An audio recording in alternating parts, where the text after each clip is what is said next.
Hey, what's going on? Ryan Faulkner right here, setthepacetriathlon.com, and we are going live. So if you hear anything random in the background and you're in here live, that's just the way it goes. But for you watching a replay, hopefully I'll edit anything out that goes strange, like dogs, kids, or anything fun like that happens in the background. But today I want to talk about IRONMAN Texas. It's coming up. 2022 race season is upon us, and we're looking at what should you be doing like a couple months out, a couple weeks out. We'll be doing different posts on that. But this time specifically, I'm going to go over, because everybody always asks, oh, at this point in time, what are you guys doing in your training? So I'm going to go through some of the plans that I've created, beginner level, advanced level, to kind of give you a flavor of what the volume you should be looking at and what you should be looking at right about a month out from race day. So may not be at this point in time, or time of this recording of this video, but we're getting pretty close to a month out. But just so you guys are on board with where you should be at during your training, this is what I recommend. So you can see in the background, and I'll be looking over here. If you do have any comments, I do have a live comment thing feed up going. So if you got anything you want to ask while I'm doing this live, ask it. If you see this video later, put in the comments, questions, or anything like that on Facebook, on YouTube, wherever you see this video, and I'll get back and answer any questions if possible. So at this point in time, I've done IRONMAN Texas 2014, but did not finish it because it was my second full Ironman attempt and did not really take into account the whole hydration and nutrition side of things. 9 Ironman races later, have a little bit better idea what's going on, and now being a coach, have a lot better idea what's going on. So I digress, but into the training and the volume that you should be doing at this point in time. So what I've got here in the background is I've got Training Peaks, my plans. You can see as I toggle through, I've got a beginner and an advanced level up here.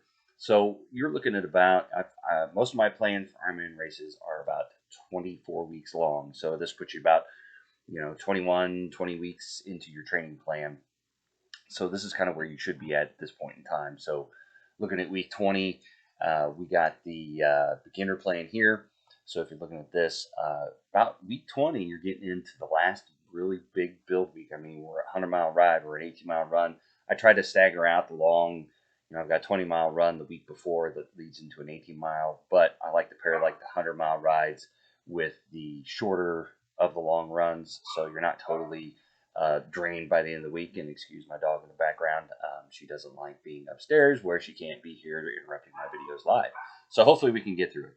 So this is beginner level plan. So week 19, that is the last build, or week 20 is the last build week.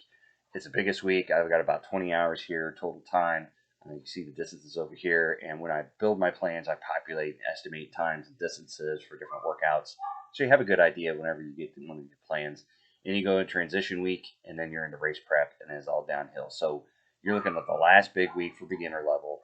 And then for the advanced level, about week 20, you're getting into, I run you in, I give you a few more race prep weeks.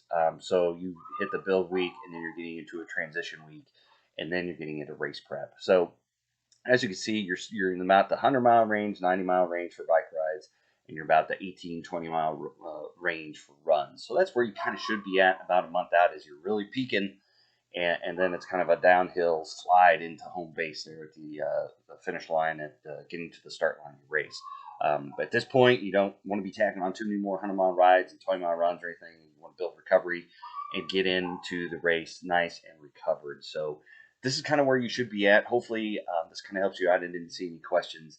And this is really quick, just a real quick dive into IRONMAN Texas, where you should be at your training about a month out. So if you got any questions, put them in the comments. I'll be happy to answer any of those at any time. So we will talk to you guys later out there, and good luck on race day. We'll see you at the finish line.